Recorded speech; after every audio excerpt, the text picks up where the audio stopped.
요한복음 1장 10절부터 11절 말씀입니다. 그는 세상에 계셨다. 세상이 그로 말미암아 생겨났는데도 세상은 그를 알아보지 못하였다. 그가 자기 땅에 오셨으나 그의 백성은 그를 맞아들이지 않았다. 관계적인 존재인 우리들은 누군가와 관계를 맺는 것이 본성 중 하나이기 때문에 그 관계의 단절에서 오는 고통도 굉장히 크게 느끼게 됩니다. 그래서 우리는 거절당하는 것을 생각보다 힘들어 하죠. 그런데 그 거절이 모르는 사람에게 당해도 불편한데 내가 아는 사람들에게 당한다면 어떨까? 한번 상상해 봅시다. 굉장히 친했던 무리가 있었다고 생각을 해보자는 거예요. 그런데 우리가 긴 유학 생활을 하게 된 겁니다. 그래서 멀리 떠났다가 다시 돌아오게 되었어요. 그런데 그 무리의 사람들이 예전 같지 않다면, 나와 조금 거리를 두려고 하는 것 같고 크게 환영해주는 것 같지 않다면 어떨까? 내가 그들을 생각하는 마음은 그대로이고 어쩌면 못 봤던 만큼 더 그리웠을 텐데 어떨까요? 참 마음이 쓰리지 않겠습니까? 오늘 본문에도 그 거절을 당하신 분이 나옵니다. 거절을 당하시는 그 장면이 나오죠. 친한 무리의 사람이 받아주지 않았다. 본문에는 세상을 만드신 분께서 그 세상에 오셨는데 그 세상이 알아보지 못하고 거절당하는 장면을 보여주고 있습니다. 자신이 만든 세상에서 쫓겨난 창조주라는 다소 어이없고 상상하기도 힘든 장면을 보여주고 있는 것입니다. 왜 세상은 그를 만드신 창조주를 알아보지 못하는 것일까?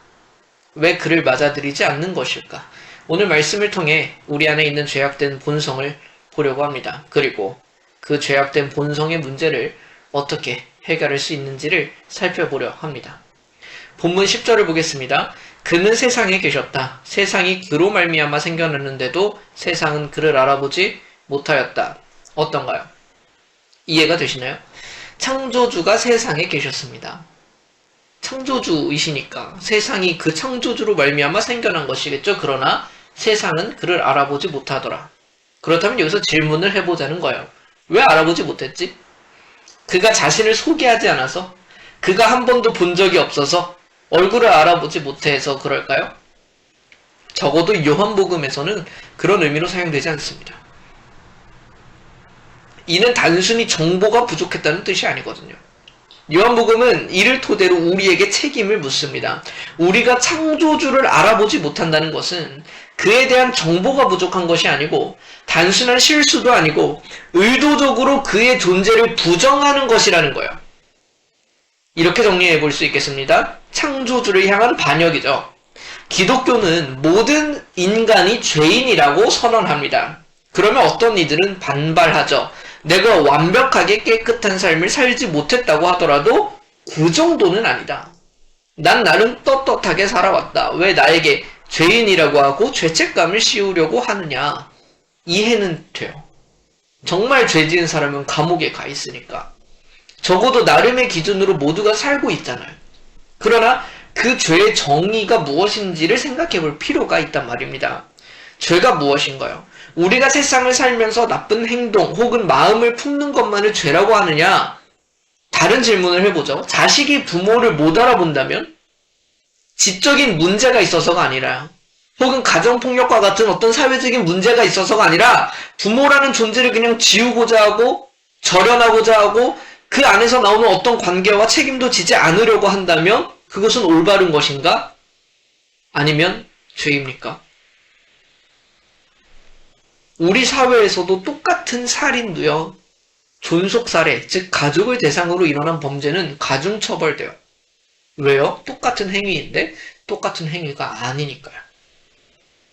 그것은 반인륜적인 행위로 더더욱 판단되기 때문에 그렇습니다. 왜 이 질문을 했는지 아시겠나요? 우리를 지으신 창조주가 있는데요. 그를 알아보지 못한다면 어떤 문제가 있어서가 아니라 그 존재를 받아들이기 싫고 관계를 끊고 어떠한 책임도 지지 않으려고 한다면 그게 바로 죄입니다. 그래서 기독교는 모든 사람이 죄인이다라고 말할 때 모두가 살인자라는 의미가 아니라 모두가 하나님께 거역하고 하나님을 거부하는 그 근본적인 죄가 있다고 말하는 겁니다. 인간의 근본적인 죄는 그래서 어떤 구체적인 행동이 아닙니다. 그를 지으신 창조주 하나님을 거부하고 무시하는 것이 바로 죄의 본질이다.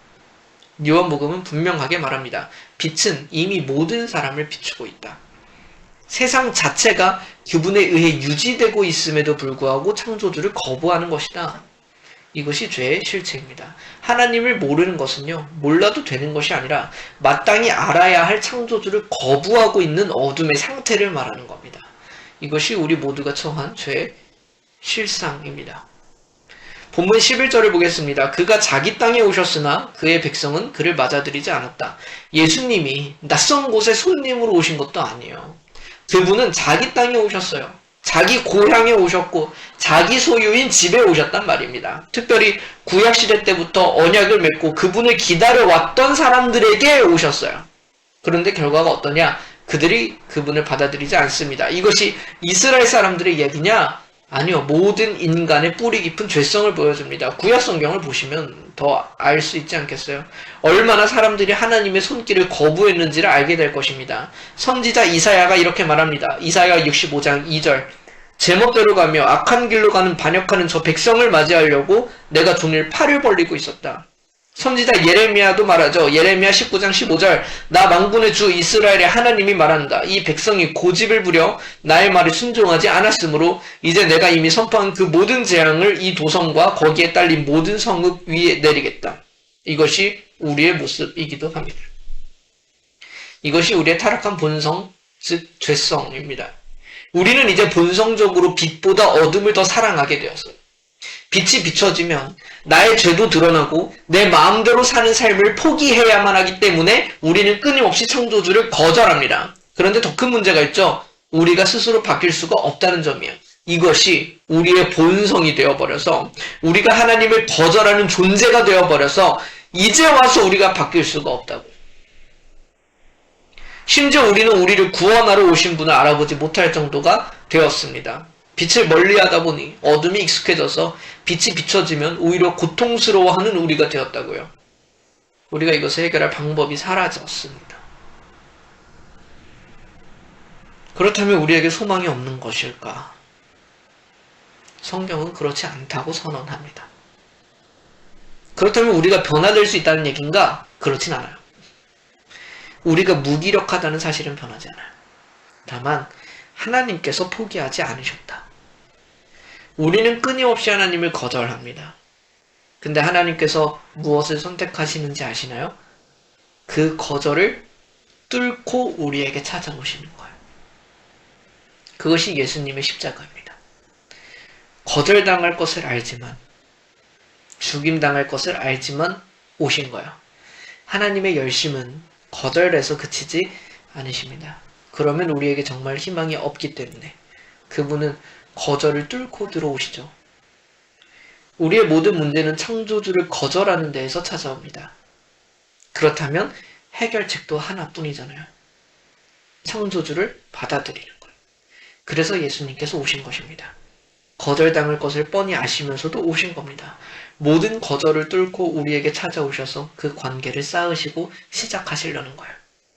우리가 해야 될 것은 단순합니다. 그렇게까지 우리를 찾아오신 그분을 알아보고 이제는 그 손을 놓지 않겠다고 결단하는 것이죠. 놀라운 사실은요. 예수님께서 모든 거절을 뚫고 우리를 만나실 때 우리로 하여금 하나님을 선택할 수 있는 변화가 일어난다는 사실이에요. 이는 설명할 수 없는 신비입니다. 오직 하나님이시기에 우리를 변화시키시는 거예요. 그렇게 그분께 마음의 문을 여는 순간 우리는 빛을 바라보게 됩니다. 우리에게는 창조주를 알아보지 못하고 오히려 거절하는 타락한 본성이 있습니다. 이는 우리 스스로 어떤 방법으로도 바꿀 수가 없죠. 그래서 예수님이 오셨습니다. 수많은 거절을 뚫고 우리를 찾아오십니다. 그래서 그 하나님과 다시 관계를 쌓게 하십니다. 놀랍게도 그때 우리에게는 하나님을 바라볼 수 있게 되는 사건이 벌어집니다. 그렇다면 여전히 어둠 속에 숨어서 그를 거절하시겠어요? 아니면 이제 그분을 받아들이시겠습니까? 그럼에도 불구하고 거절한다면 우리는 그에 대한 엄정한 대가를 치르게 될 겁니다. 그러나 거절당하시면서도 끝까지 우리를 포기하지 않으신 예수님을 받아들인다면 우리는 지금껏 경험하지 못했었던 평안함을 경험하게 될 겁니다. 예수님을 믿고 받아들이는 것만이 우리 안의 어둠을 몰아내고 하나님과의 관계를 회복하여 참된 삶을 살 수 있는 유일한 해결책이다. 오늘 그분을 믿고 받아들임으로 하나님의 놀라운 은혜와 사랑을 누리는 우리가 되었으면 좋겠습니다. 잠시 함께 기도합시다.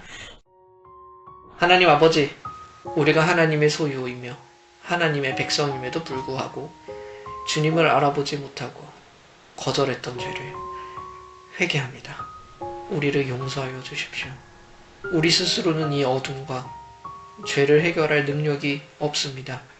주님께서 우리를 찾아와 주시고 우리를 변화시켜 주십시오. 거절당하시면서도 우리를 찾아오신 예수님을 알아보게 하시고 그 관계를 시작으로 하나님과 화목한 그 삶을 회복하게 하여 주십시오.